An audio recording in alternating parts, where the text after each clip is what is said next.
Oke, selamat datang lagi di Otomotif Tutorial Channel bersama saya Om Tori Cia pastinya. Dan kali ini Om Tori akan bahas ya sedikit bahasan sih tentang alat scanner mobil. Di sini ada 3 contoh ya alat scanner mobil.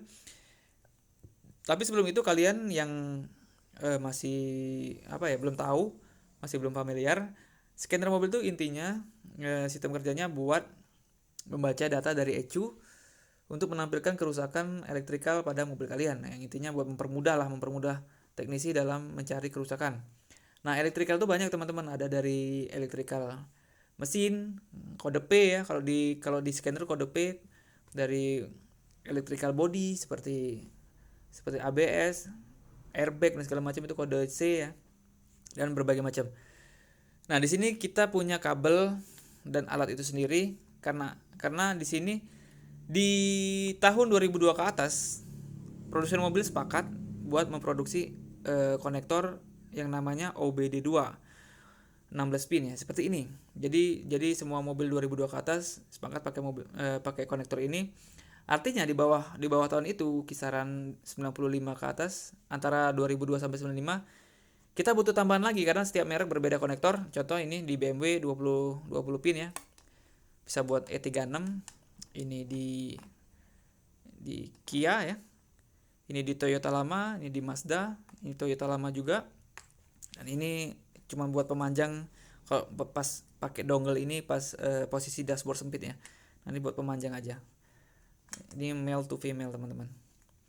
Oke, kita langsung ke alat scannernya. Nah, di sini kita punya 3 contoh ya.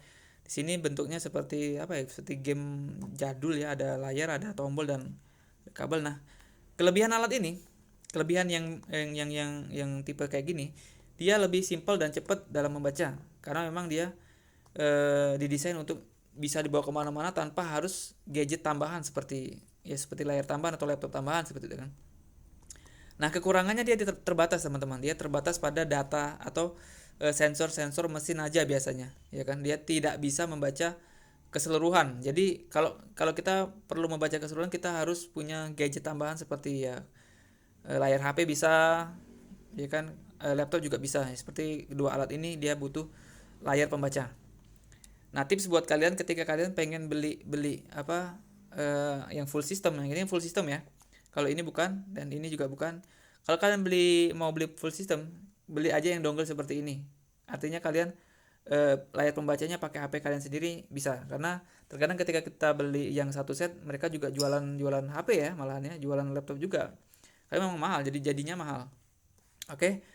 Nah, ini yang paling murah, yang paling apa ya, nggak worth it lah menurut Om Tori.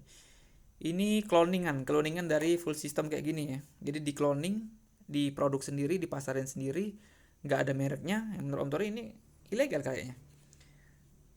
Tapi kalau buat seru-seruan, oke lah nih. Buat apa ya, kayak ketika kalian pengen baca DTC, ya walaupun nggak semua mobil bisa. Menurut pengalaman Om Tori, kedua alat ini yang nggak full system ini dia bisa membaca semua mobil Honda ya. Jadi mobil Honda tuh kayaknya bisa dibaca di semua scanner ya. Ya menurut pengalaman Turi aja. Tapi yang sulit ditembus itu mobil Toyota, harus butuh alat kayak gini. Nah, bagi kalian yang pengen beli alat kayak gini, ada 2 tipe memang. Ada 2 tipe. Jadi yang pertama itu tipe JOBD dan EOBD ya. Jadi JOBD itu khusus buat mobil Jepang. Kalau EOBD buat mobil Eropa. Nah, jadi ketika kalian pengen beli alat scanner, tentu kalian harus tahu dulu mobil kalian itu mobil Eropa atau Jepang. Ketika kalian punya mobil Jepang seperti Toyota Kijang, tentu kalian harus beli alat kayak gini yang JOBD. Nah, kebetulan ini Credder 5 Plus dia EOBD, walaupun JOBD bisa dibaca. Tapi mobil Toyota nggak bisa dibaca. Ya. Sampai sini paham? Ada yang kalau nggak paham tulis di kolom komentar. Pada intinya kalian tuh membeli ini nggak usah dianggap karena ini yang murah ya. Kalian harus beli yang khusus buat mobil kalian JOBD atau EOBD gitu aja. Karena memang ini yang nggak mahal, ini kisaran 500 sampai 1 jutaan ya. Nah, kalau yang ini full system teman-teman. Nah, di sini kalau kalian beli full system yang Om Tori bilang tadi, ini bisa semua mobil dan bisa mengcover semua sensor yang ada pada mobil. Ya. Kelemahannya apa ya? Kelemahannya paling dia perawatannya ya. Perawatannya harus jeli kalian. Ketika kalian beli alat yang mahal, apalagi bentuk kayak gini, kalian harus cek dulu akinya. Nah, makanya ada alat seperti ini. Ini alat cek aki. Sebelum kalian colokin ini, kalian harus cek dulu akinya apakah dia low tegangan. Kalau dia low tegangan, kalian hidupin mesinnya aja biar akinya ada ngisi dari alternator. Nah, di sini kelemahan selanjutnya dia membacanya agak lama ya, kisaran 5 menitan, karena memang dia mengcover semua sistem sensor di mobil kalian. Nah, untuk itu kalian harus bisa jeli dalam menentukan apakah alat ini berguna untuk saya atau memang useless, malah beli malah nggak berguna kan, percuma gitu kan. Jadi tentunya kalian harus bisa menghemat uang kalian, juga bisa menentukan alat yang tepat. Oke, pada intinya alat ini cocok apabila kalian punya mobil pribadi, nggak punya bengkel, anggaplah punya mobil pribadi buat Jepang-Jepangan atau Eropa-Eropaan, bisa pakai alat ini. Dan ini cuman bisa baca kode mesin teman-teman. Kode mesin biasanya kode P ataupun kode C ya. Ya kalian bisa pelajarin lagi, nanti kita akan bahas lagi kode-kode yang lebih mendalam ya tentang DTC. DTC itu Diagnostic Trouble Code. Nah, jadi ketika umpamanya airbag kalian mati, airbag yang di dashboard kalian rusak, itu bisa dibaca di alat ini. Jadi dia muncul di alat ini bahwa airbag konektor putus misalnya, atau airbag tidak berfungsi, atau sensor rem ABS tidak berfungsi. Itu bisa dibaca di alat ini. Walaupun terkadang pada prakteknya terkadang ada sensor-sensor yang tidak terbaca tapi dia rusak. Nah, itu bisa dibaca di data stream. Bisa dibaca di data stream atau bisa dibaca di sejarah-sejarah yang telah direkam oleh ECU seperti itu. Nah, di sini ada alat multimeter, ya penting nggak penting, tapi menurut Om Tori ini penting buat ngecek sekring ya. Kalau nggak ada ini ya kalian bisa beli test pen untuk ngecek kalau sekring atau kabel-kabelnya putus ataupun konslet ya. Sebelum kalian aplikasikan harusnya kalian cek dulu, semuanya dicek, tidak ada kerusakan di sekring, langsung aja kalian masukin alat seperti ini, bisa langsung nyala melalui HP kalian.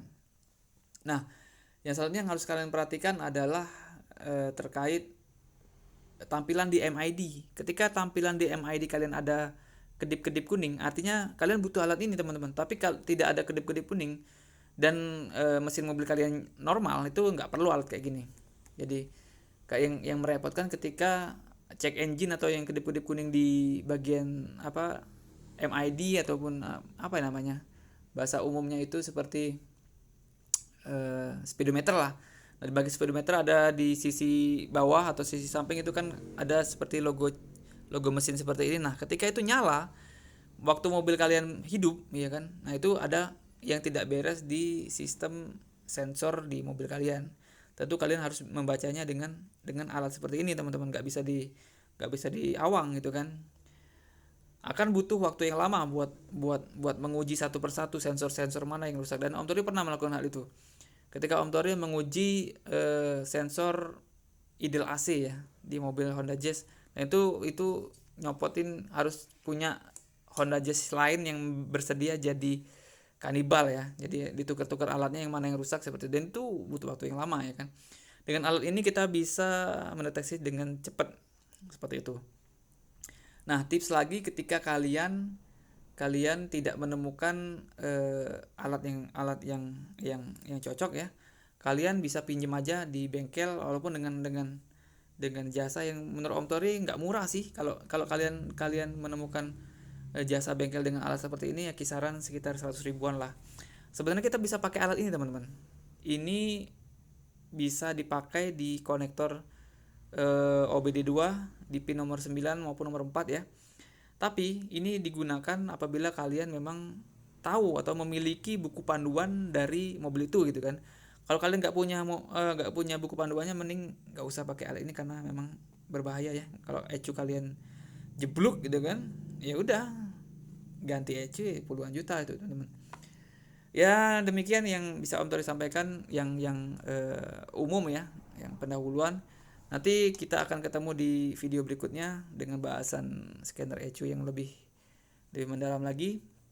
Walaupun di sini Om Tori tidak berniat buat menggurui, banyak banget suhu-suhu yang di sana yang lebih jago. Nah, di sini perlu kalian catat teman-teman, scanner itu bukan mengubah data ya. Catat, dia cuma bisa membaca dan mereset. Kalau mengubah data namanya programmer ataupun tuner yang biasa disebut dengan remap seperti itu. Oke.